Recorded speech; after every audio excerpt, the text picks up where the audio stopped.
Você, enfermeiro, está preparado para prescrever a PrEP na tua prática assistencial? Nesse vídeo eu vou falar tudo sobre profilaxia pré-exposição ao HIV e vou falar que você pode sim, com toda segurança, exercer esse papel.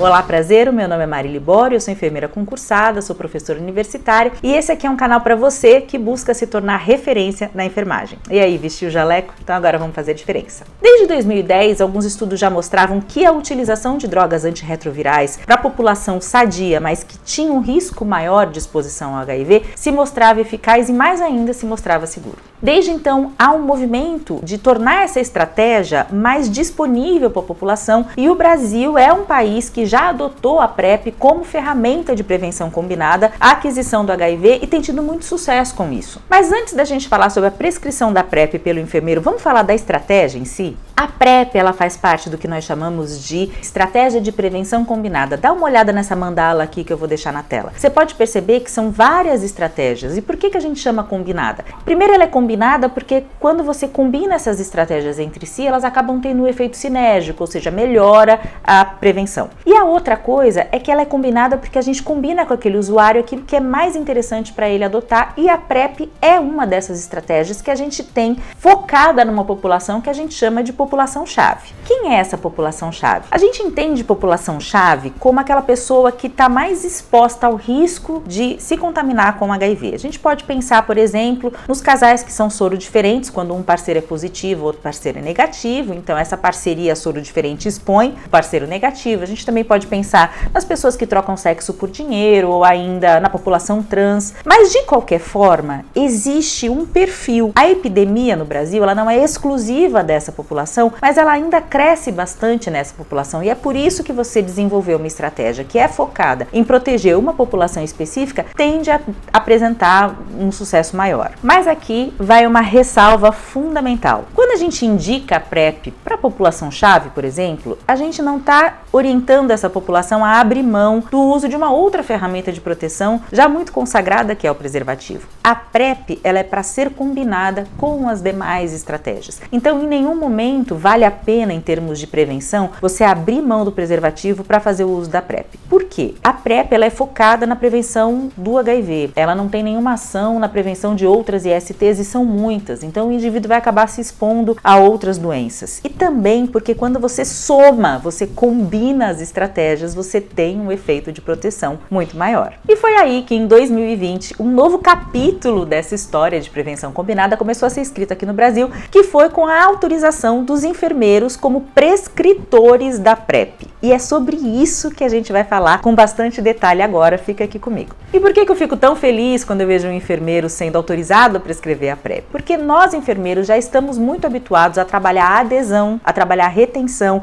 A gente já lida com pacientes que têm, por exemplo, doenças crônicas não transmissíveis, como hipertensão, diabetes, e a gente precisa vincular aquele indivíduo ao serviço, a gente precisa orientar a adesão à terapia medicamentosa e a gente já desenvolveu ao longo da nossa caminhada assistencial estratégias para que isso aconteça. Então a PrEP, ela é mais uma ferramenta da qual nós já estamos habituados a usar em outros nichos de atenção. Então eu acho que a população só ganha quando o enfermeiro entra aí nesse circuito de prevenção, de prescrição, de avaliação desse paciente. Vamos entender então como é que funciona a PrEP na prática? Lembra que eu falei que existe a população-chave? Então a pessoa que se entende como população-chave vai se dirigir ao serviço de referência da sua região. Alguns municípios têm o serviço de referência para o seu município e outros serviços de referência estão localizados no que a gente chama de município polo, né? Então, por exemplo, atende além daquele município as cidades menores em volta. Então você já tem distribuído por todo o Brasil inúmeros centros de referência que fazem a prescrição da PrEP. A PrEP, ela é liberada pelo SUS, mas os médicos de convênio particulares também podem prescrever e a medicação ser retirada de graça no SUS. Então o paciente ele pode ser tanto atendido pelo médico no serviço privado e retirar sua medicação na unidade de distribuição de medicamento, dispensação de medicamento do SUS, como ele pode fazer todo o acompanhamento no SUS. Bem, quando esse paciente então se entende como alguém que é da população-chave, ele procura esse serviço e ele vai ser avaliado pelo profissional de saúde, geralmente é o enfermeiro ou pode ser até alguém do psicossocial. E aí, verificado que não, realmente você tem um perfil de risco que pode ser beneficiado com essa estratégia de prevenção, a gente vai começar o atendimento desse paciente propriamente dito. A primeira coisa que vai ser feita vai ser um teste rápido de HIV. Por quê? Porque a PrEP só pode ser prescrita para quem é HIV negativo. Então a gente precisa se certificar que a sorologia desse paciente é realmente negativa. Então, uma vez esse paciente HIV negativo, ele é elegível para a PrEP. Nesse primeiro atendimento, a gente vai explicar para o paciente alguns pontos importantes. Primeiro que o programa que utiliza a PrEP como estratégia de prevenção, ele não é apenas a dispensação de um medicamento. Esse paciente vai precisar comparecer no serviço de saúde com uma certa regularidade e ele também vai colher exames regularmente que serão avaliados pelo enfermeiro. Então ele precisa saber que vai demandar um pouco de agenda dele para que ele possa cumprir. Não é nada demais, vocês vão ver, eu vou listar para vocês aqui quais são os passos,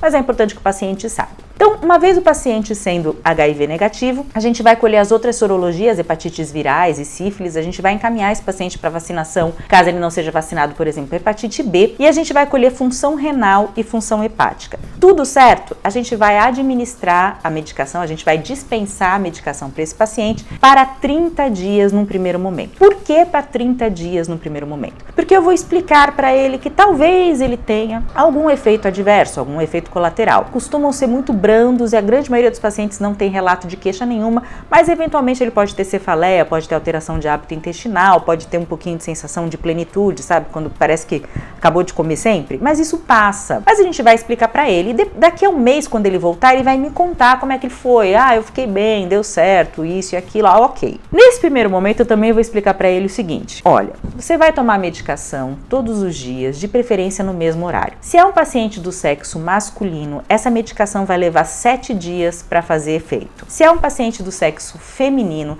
essa medicação vai levar 20 dias. Como que é isso? Até 7 dias, esse paciente ainda não está protegido contra o HIV. Essa proteção vai começar do 8º dia em diante, se ele for do sexo masculino. Se for uma mulher, essa proteção vai começar do 21º dia em diante. Isso precisa estar bem explicado para esse paciente, porque se ele tiver um acidente com exposição sexual ali nesse período sem proteção, ele precisa saber que ele tem que voltar no ambulatório para receber as orientações sobre o que fazer. A outra coisa que a gente vai explicar para ele é a respeito das falhas nas tomadas. Então, o homem, a gente tem até um pouquinho mais de flexibilidade. Se ele esqueceu de tomar um dia, não tem problema, isso não diminui tanto o nível sérico, ele pode voltar no dia seguinte, ele toma a medicação e tudo bem. Mulher já é diferente, a gente brinca que a mulher precisa voltar para o fim da fila e fazer mais 20 dias de novo. Então isso tudo vai ser explicado já na primeira consulta. E aí esse paciente vai voltar daqui a 30 dias e te contar como é que ele ficou. Olha, eu tomei a medicação, eu fiquei bem, eu fiquei assim, fiquei desse jeito. E aí você vai liberar essa medicação então para agora 3 meses. E a partir de então, esse paciente sempre vai retirar a medicação a cada 3 meses. Ele vai fazer os exames, você vai ver os resultados, vai dispensar a medicação. Você, enfermeiro, na consulta de enfermagem, vai fazer toda essa abordagem, vai solicitar os exames de função renal, função hepática, vai avaliar as sorologias, solicitar e avaliar as sorologias, e vai prescrever e dispensar a medicação.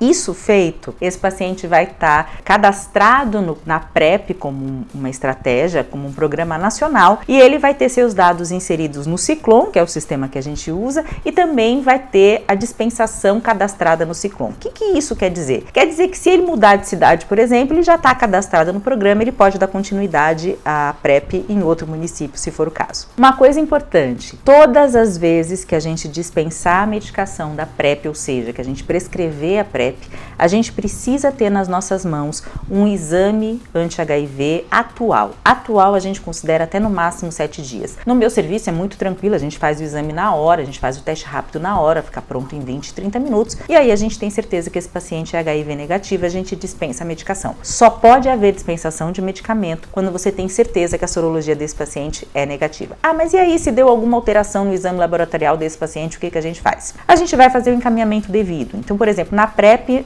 a gente já fez diagnóstico, por exemplo, de hepatite C de um paciente. Então, interessante, talvez ele não tivesse feito o diagnóstico tão rápido se ele não tivesse em PrEP. E aí a gente pode fazer o segmento desse paciente para o especialista que trata de hepatite C, e a mesma coisa se ele tiver alteração laboratorial da função hepática ou da função renal. A PrEP, ela é um conjunto de 2 drogas, então a gente tem como nome comercial Truvada, mas ela é uma soma de tenofovir e entricitabina. Em alguns pacientes podem ter uma alteração da função renal. Se isso acontecer, a gente vai encaminhar esse paciente para acompanhamento médico. Mas você, enfermeiro, vai poder fazer toda a condução desse paciente em PrEP, e isso é excelente para a saúde pública, é excelente para a sua autonomia, é excelente para o seu paciente. Atualmente, inclusive, a PrEP pode ser prescrita para menores de idade, então para pessoas com 15 anos ou mais, que tenham mais de 35 quilos e que também se encontrem nessa população de risco. Se você quiser saber mais a respeito de PrEP, deixa aqui nos comentários, eu gravo um vídeo especialmente para você, e eu vou deixar linkado aqui na descrição do vídeo, no primeiro comentário fixado, o novo protocolo, o protocolo atualizado de PrEP, para se você quiser se aprofundar um pouco mais, você ter aonde buscar. Obrigada por ter ficado até aqui, até o próximo vídeo.